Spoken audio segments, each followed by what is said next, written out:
बोलो जयकारा बोल मेरे श्री गुरु महाराज की जय।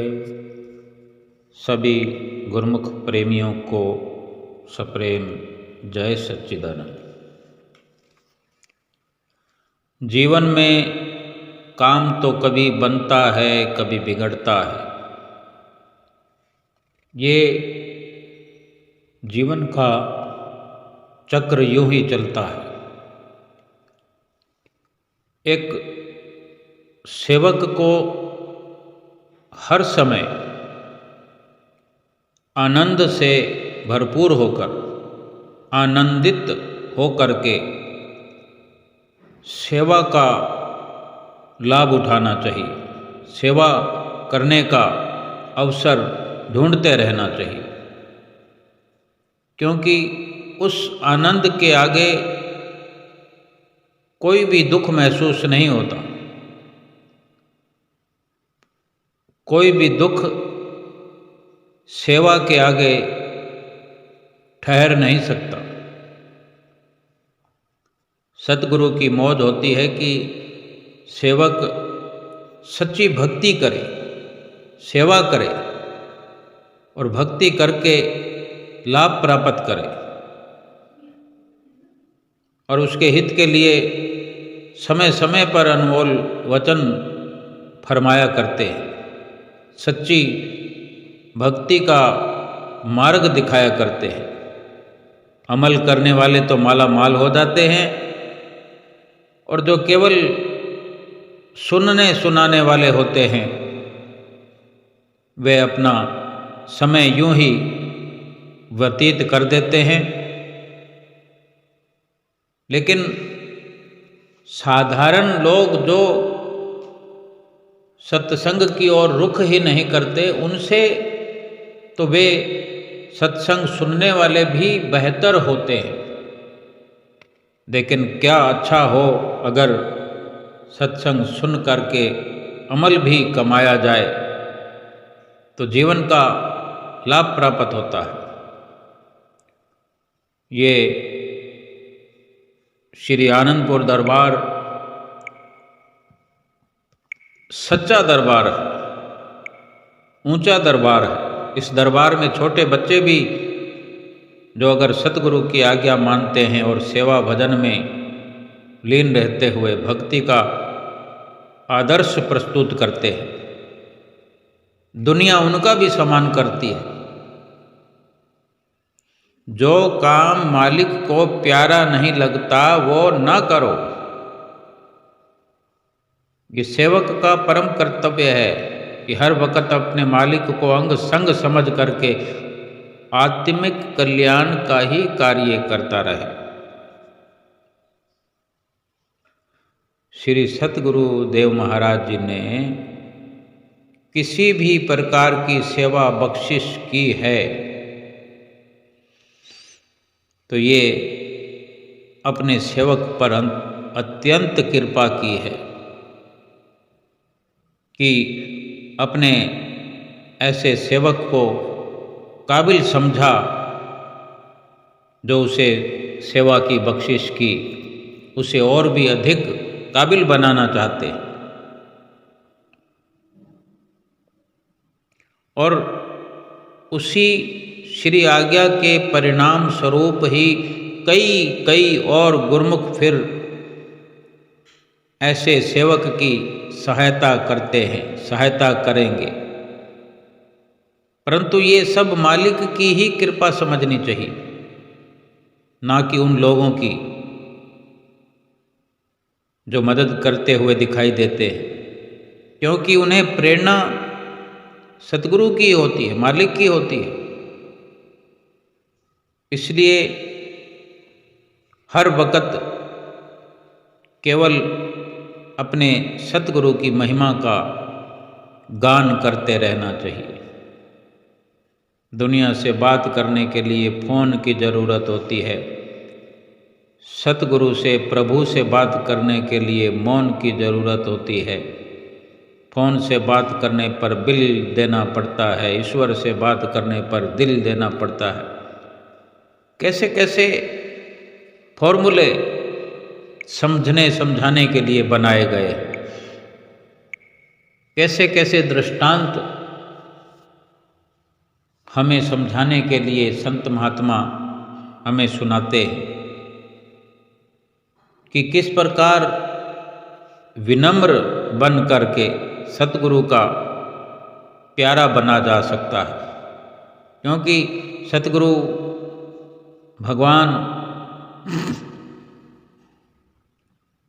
नम्रता धारण किए हुए को अधिक पसंद करते हैं। जो नम्रता धारण करते हैं वही सतगुरु का अनुपम प्यार पाते हैं। कोई भी ये न समझे कि मैं कुछ करता हूँ, कुछ कर सकता हूँ, बल्कि निमाणा बन करके, विनम्र बन करके हर पल सतगुरु का ध्यान लगा करके जीवन व्यतीत करता चला जाए। एक ब्राह्मण व्यक्ति सुबह उठकर मंदिर की ओर जा रहा था। वहाँ उसे रास्ते में 1 रुपये का सिक्का मिलता है।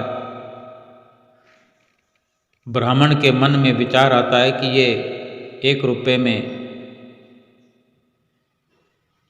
किसी गरीब का भला हो जाएगा। वो पूरे नगर में ढूंढने लगा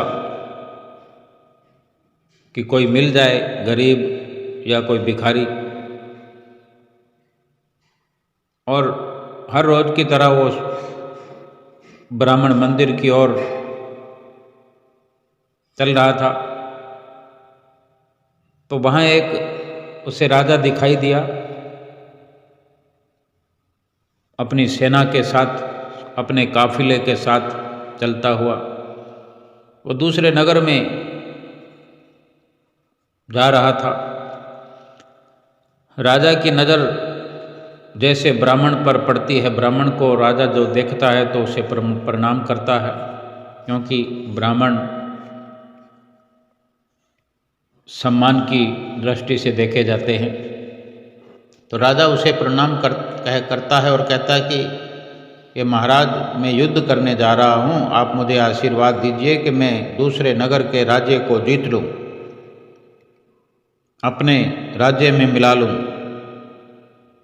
ये सुनते ही ब्राह्मण व्यक्ति 1 रुपये का एक का सिक्का जो राजा के हाथ में थमाने लगता है, थमा देता है।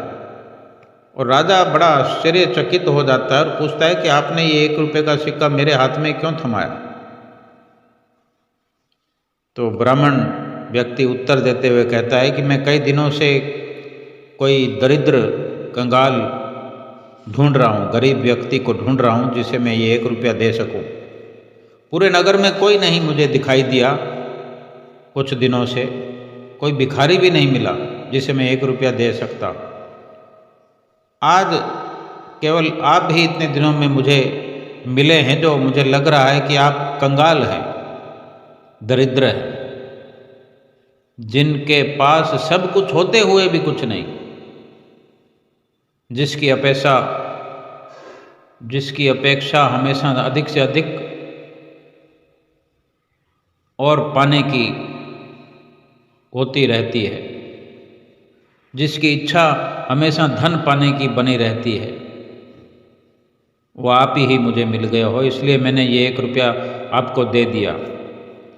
क्योंकि जो दरिद्र व्यक्ति की तलाश में था वो साक्षात मेरे सामने खड़ा है। तो ये सुनकर राजा का मस्तिष्क इतना सुनने से ही शर्म से झुक गया और अपनी सेना को वापस जाने का आदेश देने लगा। इस प्रसंग से भी हमें ये शिक्षा लेनी चाहिए कि हमें ना तो अहंकार करना चाहिए, ना अपने आप को किसी की जीत का, किसी पर जीत का जश्न मनाने का हमें कोई ऐसा विचार पैदा हो,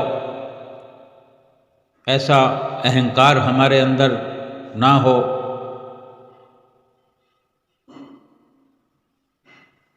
बेशक कुछ पाने की जिद तो हम करें, अच्छी बात है, लेकिन ये ना सोचें कि किसी का धन मेरे पास आ जाए, किसी का राज मेरे पास आ जाए। और ऐसा अहंकार तभी आता है जब विनम्रता हमारे अंदर नहीं भरी होती। अहंकार हमारा हर वक्त जगा हुआ रहता है।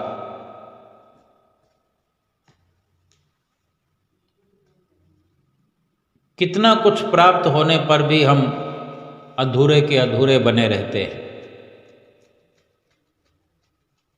संत महात्मा यही समझाते हैं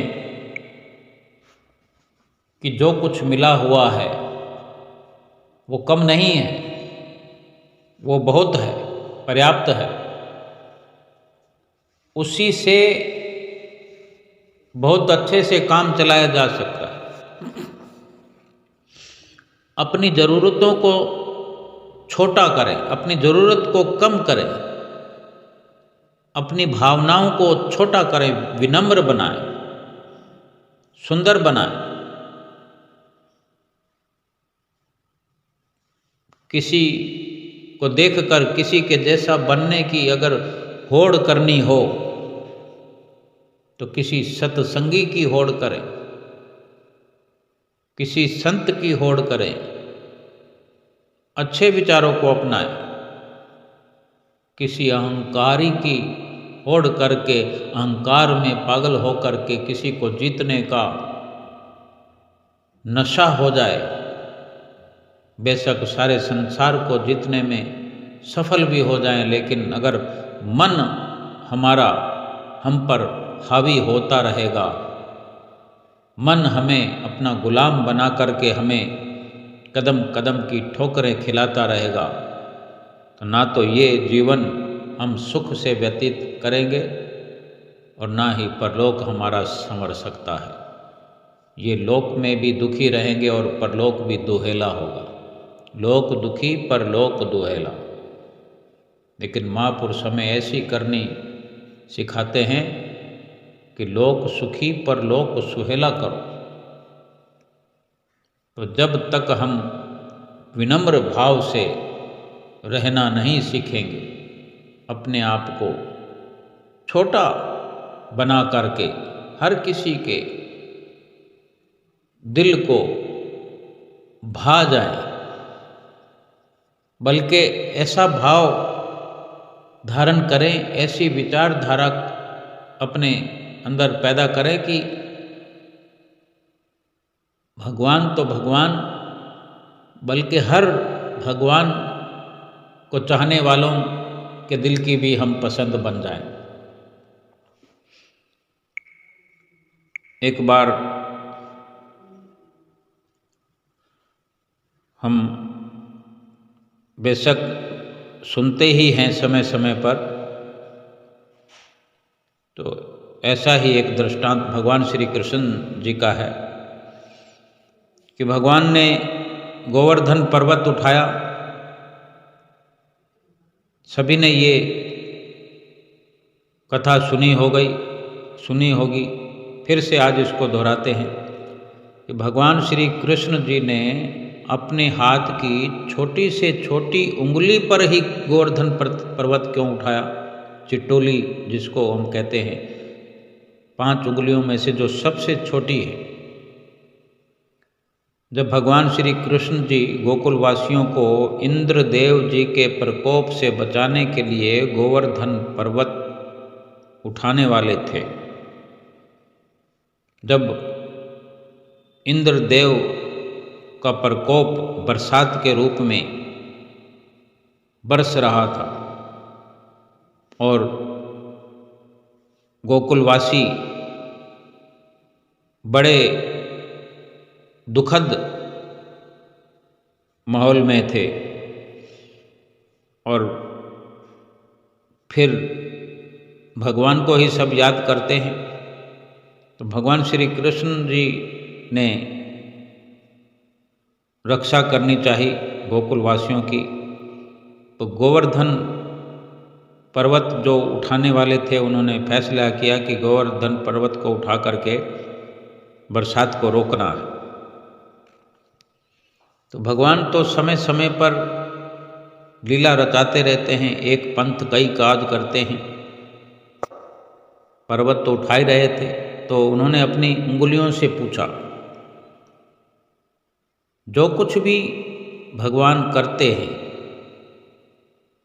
सतगुरु करते हैं, वो हमारे लिए कुछ न कुछ आदर्श स्थापित करते हैं। तो अपने ही हाथ की उंगलियों से पूछने लगे कि किस उंगली पर पर्वत को उठाया जाए। तो सबसे पहले अंगूठा बोला, मैं नर हूँ, बाकी उंगलियां तो स्त्रियां हैं। अंगूठे को घमंड था, उसने अपना घमंड बयान किया कि आप मुझ पर ही पर्वत उठाएं। फिर पास वाली उंगली तर्जनी उंगली बोली, किसी को यदि चुप कराना हो या कोई इशारा करना हो तो मैं ही काम आती हूँ, इसलिए आप केवल मुझ पर ही पर्वत उठाएं, मेरा ज़्यादा दबदबा है। फिर इसके बाद मध्यमा उंगली जो बड़ी है सबसे लंबाई में, और वो बोलने लगी, सबसे बड़ी मैं हूँ और बड़ी होने के साथ साथ मैं शक्ति भी रखती हूँ, और आप पर्वत मेरे ऊपर उठाएं, मुझ पर धारण करें। फिर अनामिका उंगली बोली, जिसे हम तिलक लगाते हैं, सबसे छोटी उंगली से दूसरे नंबर पर बोलने लगी, सभी पवित्र कार्य मेरे द्वारा ही संपन्न होते हैं। मंदिरों में देवी देवताओं को भी तिलक लगाती हूँ, आप मुझ पर ही पर्वत उठाएं। अब अंतिम अंगुली जो सबसे छोटी है, भगवान ने उसकी ओर देखा, जिसको कनिष्ठा अंगुली कहते हैं। तो उसके नेत्र अपने आप ही भर आए। वो भरे हुए नेत्रों के साथ बोली, भगवान जी, एक तो मैं सबसे छोटी हूँ, मुझ में तो कोई गुण भी नहीं है, मेरा कहीं उपयोग भी नहीं है, मुझ में कोई शक्ति भी नहीं है कि मैं किसी को जीत सकूं, मैं किसी को हरा सकूं। मुझ में ये शक्ति भी नहीं है कि मैं पर्वत उठा सकूं। मुझे केवल इतना पता है कि मैं तो आपकी हूँ और आप मेरे हैं। भगवान श्री कृष्ण छोटी उंगली की ये विनम्रता भरी बात सुनकर प्रसन्न हो गए और बोले, कनिष्ठे, मुझे तो विनम्रता ही पसंद है। और तब श्री कृष्ण जी ने छोटी उंगली को सम्मान देते हुए उस पर प्रसन्न होकर उसी पर गोवर्धन पर्वत उठाया। अब ये तो हम समझ ही लेते हैं कि हमें क्या संदेश मिला, कि कुछ पाना है तो विनम्र बनना पड़ेगा। उसने विनम्र बनकर सभी उंगलियों को हरा दिया, भगवान को प्रसन्न कर लिया, और पर्वत उस छोटी उंगली ने उठा लिया। अहंकार नहीं करना चाहिए। किसी को जीतने की बजाय अपने मन को जीतने की कोशिश करें। किसी प्रकार का अहंकार न करते हुए हर वक्त भगवान का, सतगुरु दीनानाथ का ख्याल बना रहे कि सब कुछ करने कराने वाले वह स्वयं आप हैं। और अगर इस प्रकार विनम्र बनकर हम जीवन व्यतीत करते हैं तो यकीनन ही सभी कार्य हमारे जीवन के तो क्या, इस लोक के तो क्या, परलोक के भी सभी कार्य भगवान की दया से, उनकी अनुकंपा से अपने आप होते चले जाएंगे। जो भगवान को सब कुछ समझता है, जो भगवान को सर्वस्व सौंप देता है, भगवान फिर सारी कार्रवाई अपने ऐसे अनन्य सेवक के लिए करते हैं। एक कथा आती है, आनंद संदेश में पढ़ी थी कि एक वैद जो कोढ़ का इलाज करता था, सफल इलाज करता था, एक बार उसी का बेटा कोढ़ के रोग से पीड़ित हो गया। दुनिया के लोग उसके पास आते थे, दूर दूर से आते थे और ठीक होकर चले जाते थे, परंतु उसका अपना बेटा उसी कोढ़ के कारण मर गया। वैद्य को अपने आप पर, अपनी वैधता पर बहुत क्रोध आया। उसने जितने भी कोढ़ की दवाई बीमारी को ठीक करने के लिए बनाई हुई थी, वो लेकर के गंगा जी में बहाने के लिए, गंगा में डुबोने के लिए लेकर चल पड़ा कि ये दवाई मेरे बेटे के लिए अगर काम नहीं आई तो फिर मैं क्या करूं इसका। ये सोचकर विसर्जन करने जा रहा था तो रास्ते में एक संत मिल गए। संत तो सब जानते होते हैं। उन्होंने वैद्य से पूछा, क्या बात है, इतने दुखी होकर कहाँ जा रहे हो? तो वैद्य ने बताया, मेरा बेटा उसी बीमारी से मर गया जिस बीमारी का मैं सफल वैद्य हूँ, तो मैं ये सब जो दवाई तैयार की हुई है ये गंगा जी में विसर्जन करने जा रहा हूँ। अब संत तो सब जानते थे। उन्होंने कहा कि आपके इस दवाई में कोई कमी नहीं है, परंतु तुम्हारे बेटे व तुम्हारे संबंध कुछ इस प्रकार के थे कि ये होना था। ये तुम्हारे और तुम्हारे बेटे के पिछले जन्मों के कारण हुआ। तुम और बेटा पिछले जन्म में अच्छे दोस्त थे। तुम्हारा दोस्त जो कुछ किसी को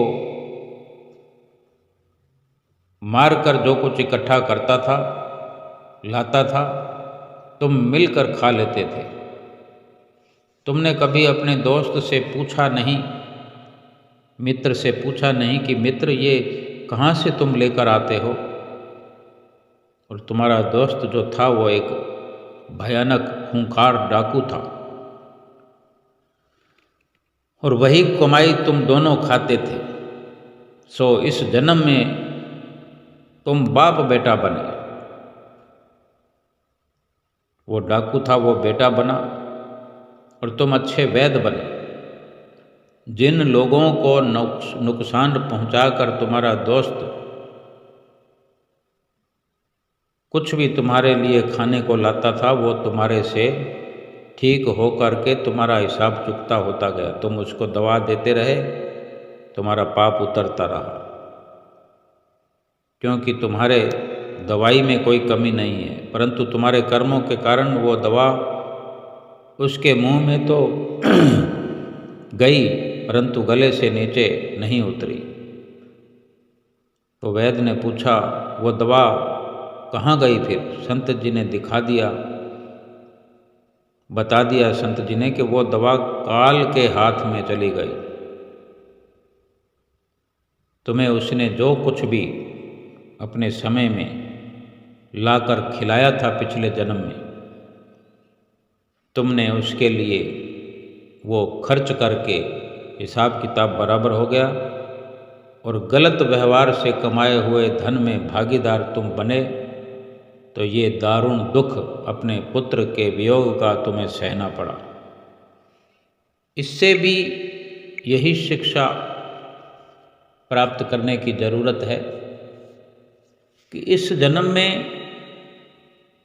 जितना भी संतों महापुरुषों का हमें सानिध्य मिलता है, संगत मिलती है, उनके जो वचन हम सुनते हैं, पुकार पुकार करके संतों की वाणियाँ, सदग्रंथों में वचन जो लिखे हुए हैं, ईमानदारी से कमाई करें, हक हकूक का हम खाएं, जो भी कार्य करें वो ईमानदारी से करें। अगर ज़्यादा धन इकट्ठा करके ज़्यादा बैलेंस बनाते हैं या ज़्यादा मार्जिन, अगर कोई हम पर भरोसा करता है और हम किसी से अधिक मार्जिन लेते हैं, अधिक ठगी करते हैं, ठगी ही कहा जाएगा या धोखा भी कह सकते हैं। एक ज़रूरत की तरह अगर हम प्रयास करें कि केवल मात्र ज़रूरत है वो हमारी पूरी हो जाए, लेकिन हम अधिक से अधिक इकट्ठा करने में लगे रहते हैं, उसके लिए नैतिक या अनैतिक, उचित अनुचित सभी कुछ कर जाते हैं। 100 रुपये की चीज़ को 200 में बेच देते हैं, 300 में बेच देते हैं। अगर कोई हम पर विश्वास कर रहा है तो ये फिर हमारी ओर से विश्वासघात हो गया उसके साथ।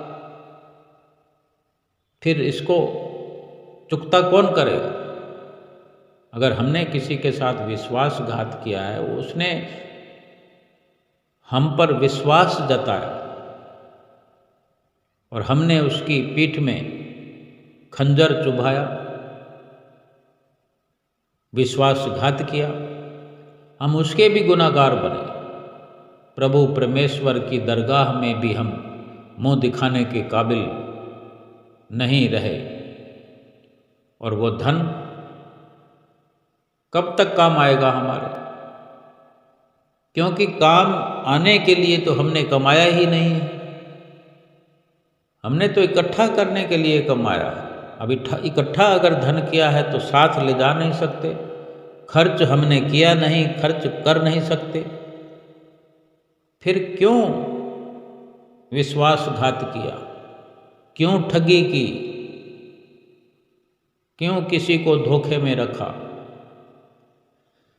बेकार में ऐसे मलिन कर्म करने मात्र से इस जीवन में भी दुख प्राप्त होते हैं और अगले जीवन में भी फिर ये हर्जाना हमें भरना पड़ता है। इस दृष्टांत के माध्यम से हमें समझ आया होगा।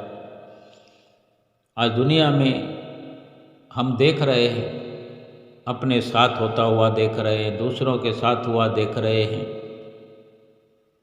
कहीं कोई पुत्र बनकर लेने आता है, कोई पुत्र बनकर देने आता है, यानी ये लेन देन है।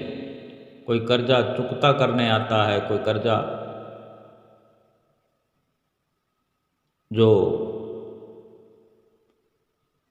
यानी कोई चुकाने आता है, कोई लेने आता है।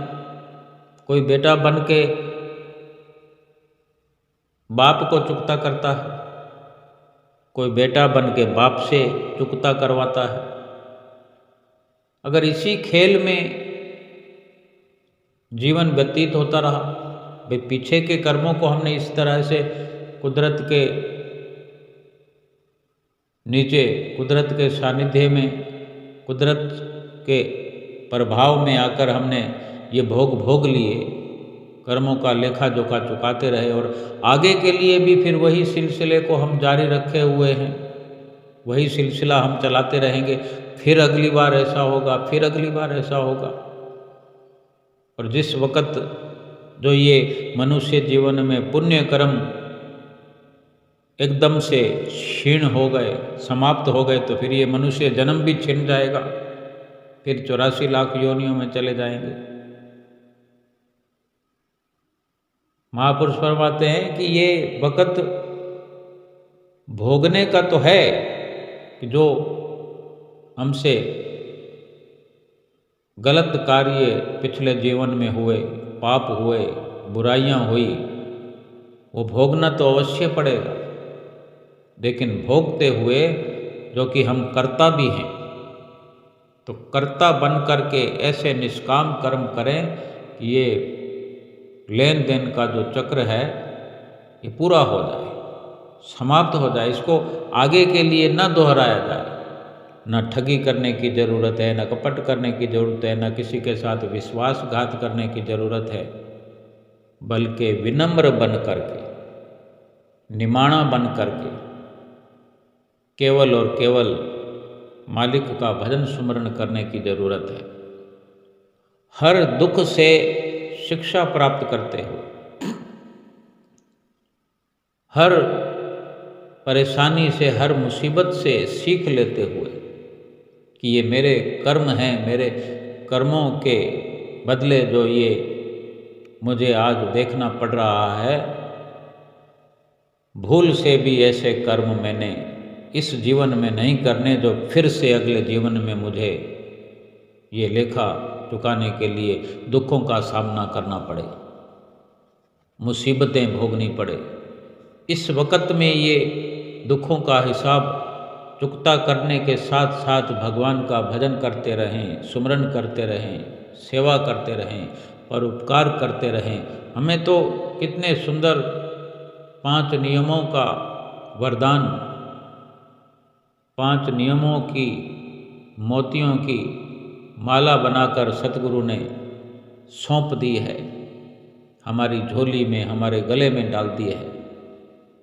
ये 5 नियम अपनाते रहें, 2 घंटे भजन अभ्यास करते रहें, हमारा ये जीवन भी सुरखरू हो जाएगा,